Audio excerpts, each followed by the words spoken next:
Well, friends, the turkey is come and gone, and I hope you had a very happy Thanksgiving. But now it's time to get serious about holiday shopping so you aren't running around all over the place in late December.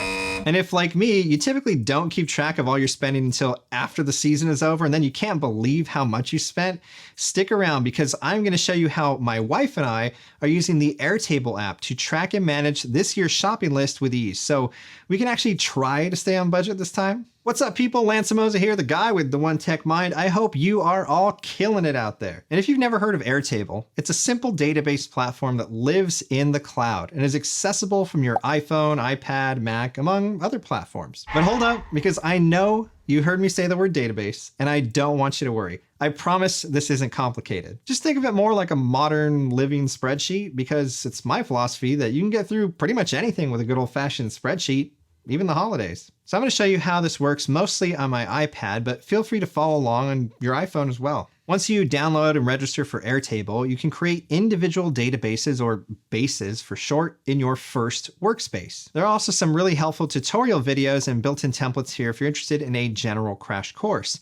But if you've ever dabbled in Microsoft Excel, who hasn't, Google Sheets, or Apple Numbers, Airtable should feel very familiar. Here you'll see my Christmas Gifts 2021 base. The default and familiar grid view is designed so each individual line is a single gift and not a person. Because let's face it, some family and friends have been a little more naughty than nice this year and may only get one line on this list. Now, I'm not going to name names, but you know who you are.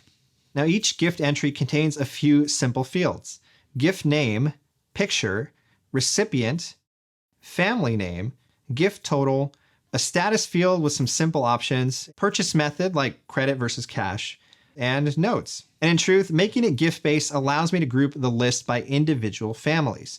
So as I add gifts and fill out the family name, each item is automatically thrown into the right spot. And you can see the total amount of gifts per family as well. If you ever need to remove this grouping, just tap on Grouped, then hit the X on the first line.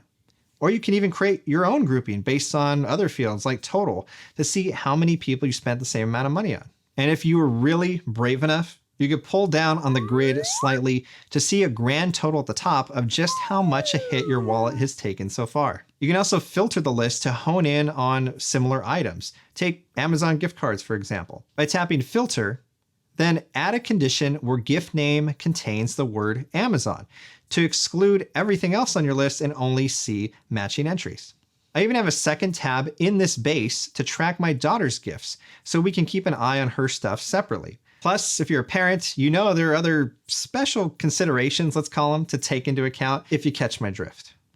Now to add a new gift, just tap on the plus icon and fill everything out, which usually takes me about less than a minute per gift. You can add the picture by taking one from directly within Airtable when your gift arrives, or by choosing one from the Photos app. For the status field, the default options are planned if you just want to get an idea or placeholder on the list, purchased, received, and wrapped, so you can track gifts from the moment you buy them to the second they go under the tree. And if you need to duplicate or delete a gift, just tap on it, select the drop down on top, followed by duplicate or delete record. Duplication is great if you're entering multiple gifts of the same type, like gift cards, or multiple gifts for the same person. Aside from the grid, you'll also find a Japanese Kanban view with the gifts arranged as little cards sorted into columns by their status. So as gifts go through the process, you can optionally use this view to move them into their respective columns when they are purchased, received, etc. The separate gallery view features similar cards and pertinent gift information, but without the task management aspect, which is really helpful if you are going to attach pictures to every gift and are more of a visual person. This setup has helped us get way ahead of shopping this year because it's extremely simple and clean to use. As soon as my wife or I buy a new gift, we just take a quick screenshot of it or a picture of it when it arrives and log it faster than you can say Santa's got a brand new bag. And because it's cloud-based, I can just grab whichever device is near or more convenient. Usually this has been my iPad mini if I'm here at home, or my iPhone when I'm out and about. Now, I'm not expecting the system to make us spend less money on gifts this year, but at least we'll be more conscious of it and less surprised. If this sounds even a little familiar, please drop me a comment down below because, you know, misery loves company. Now, setting this up for yourself is a piece of cake because I've done all the hard work for you. But first, if you're digging this video, please consider giving it the old thumbs up, subscribing to help me build the most obsessed and supportive Apple community on YouTube, and ringing that bell so you don't dare miss anything else. So because I love you guys so much, I published a template of my Airtable base so you don't need to start all this from scratch. To get it, just download and register for Airtable on your device of choice. Then click the link in the video description to bring it up in your browser. Tap the Copy Base button to add it to your first workspace. Note that you may have to sign into the Airtable site if you're not already. Once added, tap the Open button in the top right to see it in the iOS app. Tap on the Family header to customize the surname options of each group you need to buy presents for. Just replace Family 1, Family 2, etc. with your beloved. You can even change the color coding of each option if you so desire.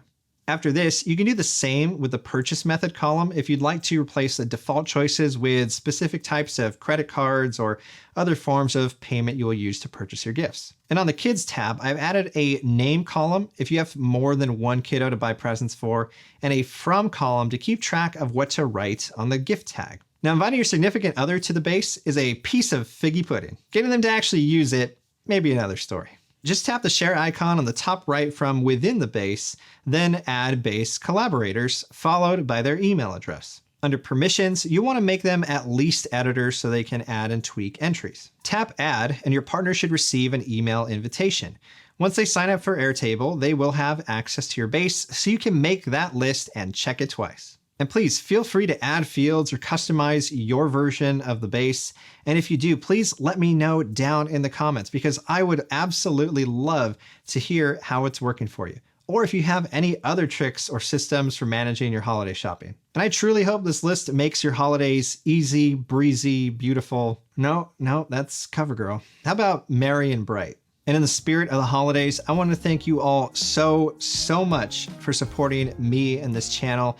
I just hit my 1-year anniversary of publishing on YouTube, and I am incredibly energized about what the new year will bring. So make sure you keep it locked in here for much more.